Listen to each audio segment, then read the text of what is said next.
Hello everyone, it is Jim Okerzinski with this week's lecture video. So as we wind down the semester, I'm sure some of you will find some of my information in this lecture video to be a little redundant, but nonetheless, as we come up to the final weekend before the research essay, the final draft is due. I thought I would take a few minutes in this week's lecture video just to cover some of the basics for final submission. On the weekend, look for some guidelines and criteria for our final exam. I'll run through the final exam in next week's lecture video. All right. So just a quick reminder here of the research essay assignment. I just want to make sure that everybody is aware that this is a different assignment from the first draft. I set forth the criteria, and it was pretty much uh, a situation where if you completed the checklist, you got all the points for the first draft, and that is not the case for the second draft, as I've mentioned. So you want to refresh your memory about the research essay instructions here, the length, the sources, looking for all of the information. Here looks basically the same, but it needs to be refined, and your document needs to be formatted accurately, and part of that is a really solid proofreading, right? So I've uploaded a link here to the final submission checklist. You can click on the link here in the assignment, and what happens, it'll take you to the Word document that is loaded up into the Files section. All right, let me pull this down quickly. It's the Files section right here is where all the files are that I linked to in the Canvas course. This has been here all semester long. So let's get to this, and you want to kind of like go through the checklist. All of these items that I mentioned here are important. Um, Punctuation, capitalization. I mean, you guys got to figure out, proper nouns and names. I don't understand, but capitalization over the last several semesters has been an issue for the final research essay. This is the second writing course. Capitalization should be pretty much spot on. Eliminate cliches or any hyperboles, and you can turn around and look at some of these and just use the checklist. Make sure that you work your way through the checklist as you move through the assignment. So let's get to a little bit of a finishing up of the chapter 5 and some of the items that Ballinger talks about in the textbook. Here, proofreading your paper, user strategies in a handout. I just covered that. It's just critical to review.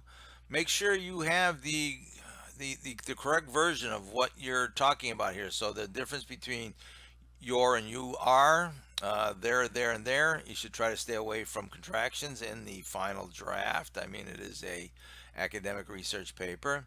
The difference between accept and accept, already and already. Advice and advise, that one gets mixed up quite a bit here and there, and also with past and past. All right, so just make sure when you proof your final draft, you want to make sure of such things as um, possessives. Make sure that there's the apostrophe s to denote the possessive, and remember the plural, right? Scientist studies. The apostrophe there goes outside the s, right, for plural. Vague pronoun references, and I know I probably commented this on in drafts. Um, that's one of my kind of like pet peeves in writing, is that vague pronoun reference. It just creates kind of an ambiguous situation. It's just not specific. So look at pronoun usage, right? He, she, it, and they. Pronouns have to be within a reasonable distance of the noun that they take the place of. You also, these, that, these, and those are same thing. They're great pointing devices, but the item that they're pointing to or from oftentimes has to be in close proximity. Otherwise, people can begin to wonder, and especially in a longer document like the research essay, being specific in your language and specific in your pronoun reference is critical, right? Now, once again, subject-verb agreement. You want to make sure that that happens. The perils of climate change is many. No, it's actually are many. Punctuation of quotations. So commas belong inside quotation marks, not outside. If you're going to use a comma and then continue on. Periods belong inside quotation marks too. So if you're using a quote, you're closing it with your quotation marks and you're not using a parenthetical, all right, a set of parentheses denoting author at the end, then the period goes inside the quotation mark. Okay, I don't want to even talk about block quotes, but the idea here is that you can substitute periods for semicolons, avoid run-on sentences or comma splices. The parenthetical citation, all right, so MLA style is always author and page. So here, let me even do this here. So when you're using a parenthetical, okay, and it's at the end of the sentence, you've closed off your quotes here. Let's see if I can turn around and do this. Here's a quote, space, right? And then you have your parenthetical, author's name, page number if you don't have a, if you have a page number, if you don't, that's fine. And then the period goes there to the outside, right? So I think that's important. That's a common point of MLA guidelines that is often overlooked. Dashes, you can use dashes when appropriate. Use full name when mentioning someone for the first time. Use the last name and subsequent references. And I've commented on this quite a bit in some of the drafts. Okay, when you're referring to an author, and we should engage with authors, first name, last name for the author, John Smith, and afterwards, Smith continues to talk about, and you can use their last name. Every once in a while, you always want to return to the full name too, so that way your reference is clear. What author you're talking about, who you're talking about, and for the cross-referencing of sources, that is critical because then I'm always looking for the names in the works cited page, right? So, colons and semicolons. Remember, if you're looking through some sort of a block quote, or semicolons can be used as a period separating two independent clauses, right, as opposed to a comma. That is a comma splice, so you want to be aware of that.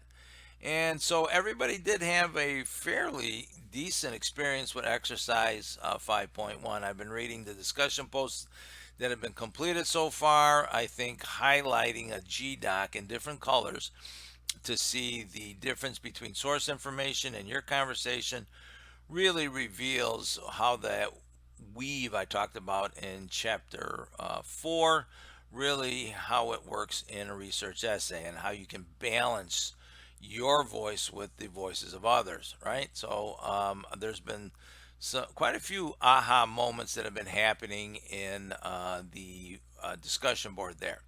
So that being said, as we move into the final draft of the research essay, let me get out of this. Yes, I'm going to save that. Okay, so I want to make sure that everybody is aware of the file submission for the research essay. Here we go. Boom. Okay, final draft. A website URL is simple. That's it. Just one of your GDoc drafts. Once again, remember, you need to upload your research essay. Simply sitting in your Google Drive folder is not sufficient. I need that link uploaded here to Canvas for final assessment. Okay, so that should do it for this week's lecture video. If you have any questions about the research essay, please send me an email. As always, stay safe and good luck.